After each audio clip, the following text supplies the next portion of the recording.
ముముక్షు వ్యవహార ప్రకరణములోని 13వ అధ్యాయం. ప్రశ్న సమాధానం. ఓ రామచంద్ర, తత్వజ్ఞుడు కాని వానిని, సత్యవస్తువగు ఆత్మను గ్రహించని వానిని, ఉపదేశము లేని వానిని ఆత్మ విషయమై ప్రశ్నిస్తే ఏం ప్రయోజనం? అదేవిధంగా ఇతడు తత్వవేత్త, ఆత్మ విషయమై నాకంటే కూడా అధికంగా ఎరిగినవాడు అని తెలిసి కూడా అతనితో సంభాషించకుండా, అతడు ఏది చెప్పుచున్నాడో అది గ్రహించకుండా పిడివాదాలతో జ్ఞానవస్తువును తిరస్కరించేవారు మా ఉద్దేశంలో వృధా వ్యాసంగపరులు మాత్రమే.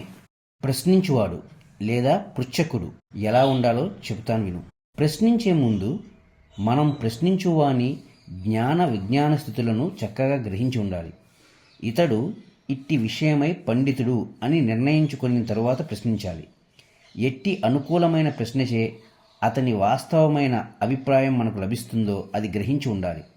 ఆత్మజ్ఞాన జిజ్ఞాసతో ప్రశ్నించాలి, కానీ నీవు మూర్ఖుడవు, నీకు ఏమీ తెలియదు అని నిరూపించుటకు ప్రశ్నించరాదు.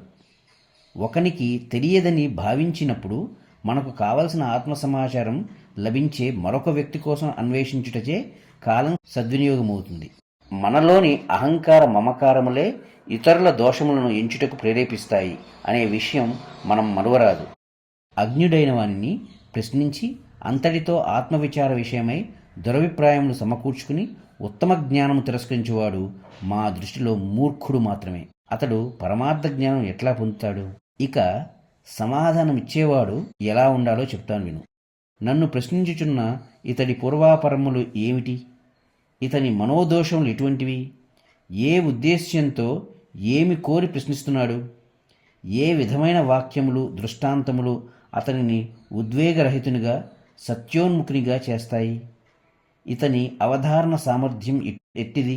అనిందితములైన నిర్ణయములు కలవాడేనా?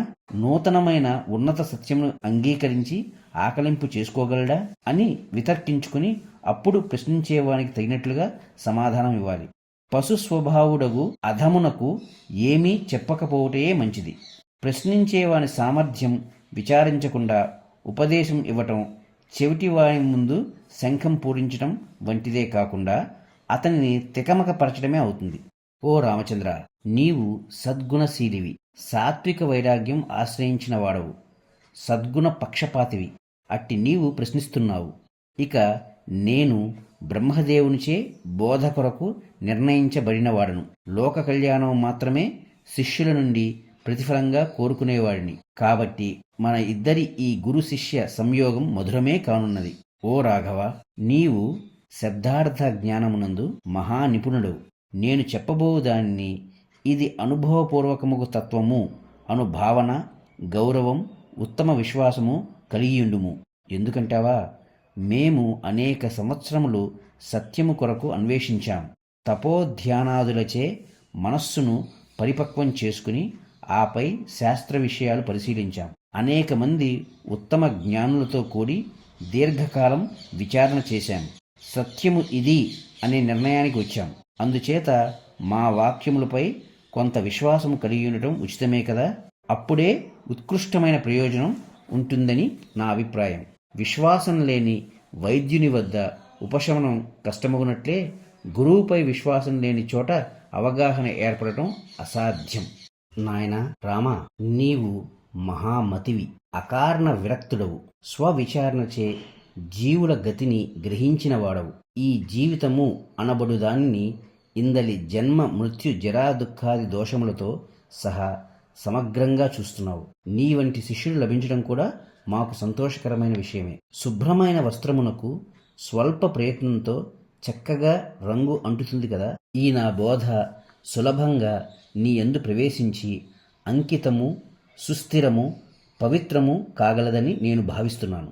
నీవు నిన్నటి రోజు పలికిన దానిని బట్టి ఈ రాముని బుద్ధి పరమార్థ విచారణ సలుపుటలో ఏకాగ్రత, సమర్థత కలిగి ఉన్నది అని మేము మున్నందరము నిశ్చయం చేశాం.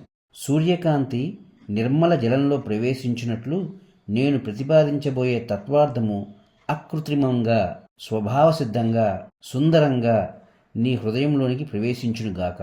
నేను చెప్పబోయేదంతా బహు యత్నపూర్వకంగా గ్రహించాలి సుమా. అట్లు విని విచారించి ఆపై నీవు ఎట్లు నిర్ణయించుకుంటావో అట్లే ఆచరించవచ్చు.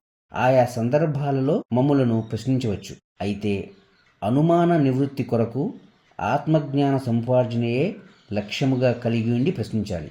వ్యర్థమైన ప్రశ్నలు వేయకుండెదవుగాక. ఇలా ఎందుకంటున్నానంటావా? చంచలమైన ఈ మనస్సు అనే కోతి యథేచ్ఛగా సంసార అరణ్యంలో సంచరిస్తోంది. అట్టి మనస్సును శుద్ధపరచుకోవాలి. లేకుంటే సంసార దృష్టియే పెత్తనం చెలాయిస్తూ మనస్సును అల్పత్వము వైపుగా ప్రసరింపచేస్తూ ఉంటుంది. అందుచేత నీ ప్రశ్నలు అల్పలక్ష్యములు కలిగి ఉండే అవకాశం ఉన్నది. యత్నపూర్వకంగా పరమార్థతత్వమునే వినాలి. మహత్తరమైన ఆశయము కలవాడవై ఆత్మ యొక్క స్వరూప స్వభావములు ఎరుగుటకై ప్రశ్నించెదవు గాక.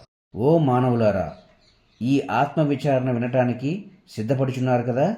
అవివేకం చేత అజ్ఞత్వ కారణంగా అసత్వ్యవహారములతో క్షణక్షణం సంసర్గము ఏర్పడటం ఈ సంసారము యొక్క లక్షణం. అట్టి సంసర్గమును క్షీణపరచుకోండి. ఆత్మోన్నతి సాధించాలనుకునేవారు సాధు పుంగవులకై వెతకాలి. వారిని గుర్తించి వారితో జ్ఞాన విచారణ చెయ్యాలి. అప్పుడు సత్యమేమిటో అసత్యమేమిటో మీరే సుస్పష్టంగా తెలుసుకొనగలరు. సాధన పూనండి. నిరంతర సాధు సంఘం ఆశ్రయించే వారికి అప్రయత్నంగానే వివేకము ఉదయించి వికసిస్తుంది. అట్టి వివేక వృక్షము యొక్క మధుర ఫలములలోని రసమే మోక్షము అని చెప్పబడుతోంది.